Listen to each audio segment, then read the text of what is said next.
আসসালামু আলাইকুম। আপনারা সবাই কেমন আছেন? আমি আছি আলহামদুলিল্লাহ ভালো। আজকের ব্লগটি আমি আমার ছেলের চুল কাটা দিয়ে শুরু করছি।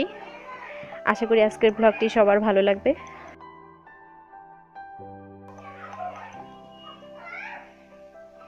আমার ছেলের চুলগুলো খুবই পাতলা আর ছোট মানুষ, সে সেলুনে গিয়ে চুল কাটতে দিবে না। তো সেই জন্য একটু বুদ্ধি করে বাসায় একটু চুল কেটে দেওয়ার আর কি চেষ্টা। বেশি ভালো একটা পারবো না জানি, তারপরও চুলগুলোকে সাইজ করে দিতে পারবো, এটাই একটু দেখতে ভালো লাগবে। তো আমার ছেলে চুপটি করে সাইকেলের উপরে বসে আছে, খুবই লক্ষ্মী ছেলে হয়ে বসে আছে, আর আমি তার চুলগুলো কাটছি।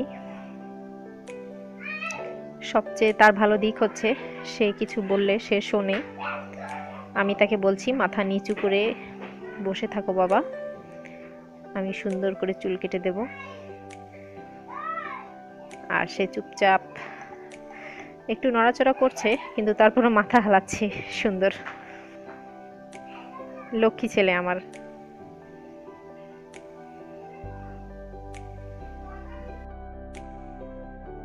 আর একটু এই চুল মুখে দিও না, চুলকাবে।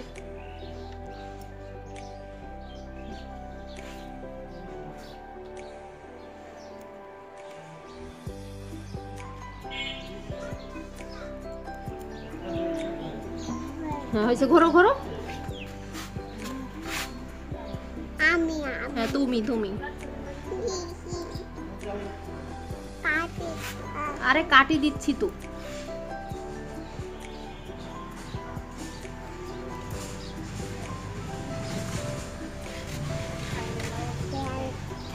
শেষ, আর একটু আর একটু আর একটু।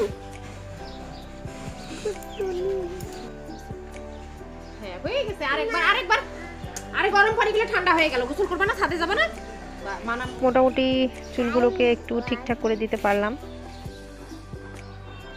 একবারে চুলগুলো কেটে দেওয়া যেত, কিন্তু ঠান্ডা দিন, আজকে শুক্রবার, আজকে রান্নার ঝামেলা তো আছেই।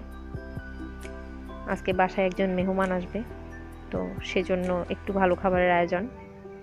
আজকে বিরিয়ানি রান্না হবে মুরগির মাংস দিয়ে, বুটের ডাল আর বেগুন তেলে ভাজা, সালাদ।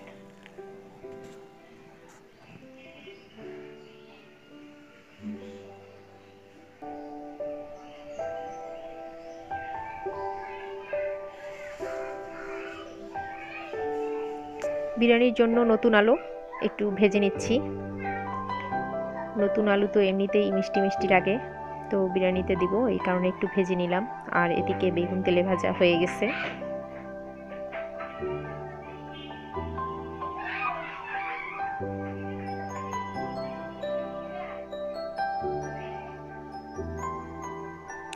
শসার পরিমাণ খুবই কম, বাসায় যা আছে তা দিয়েই সালাদ করার চেষ্টা করছি।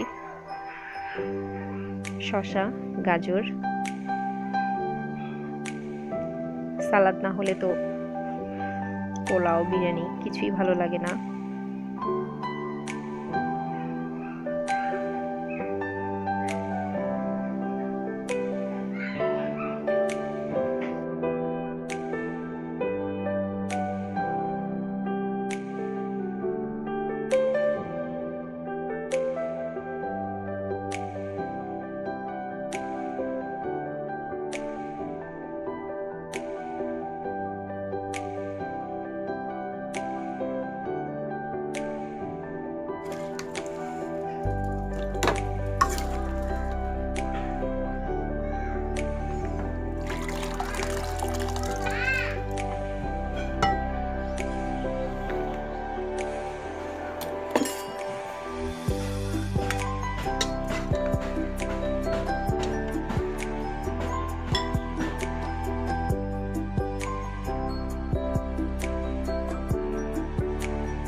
আর দুপুরের খাওয়া শেষে আজকে আমি হচ্ছে লেটুস পাতা যেটা আর কি তার চারা কয়েকটি নিয়ে এসেছিলাম।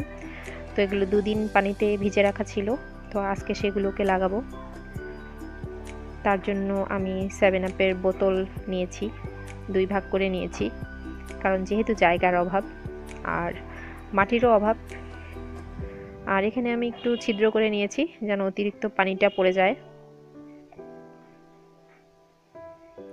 আর এখানে আমি হচ্ছে নারিকেলের ছোকলা নিয়েছি, কারণ মাটি যেহেতু নেই, তো মাটি আর বালু মিক্সড করে নিয়েছি। আগে নারিকেল ছোকলাগুলো দিয়ে বটলে দিয়ে দেব, তারপর মাটি আর তারপর গাছটি লাগাবো।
সবাই ভালো থাকুন, সুস্থ থাকুন। আজকের মতো ব্লগটি এখানেই শেষ করছি। আল্লাহ হাফেজ।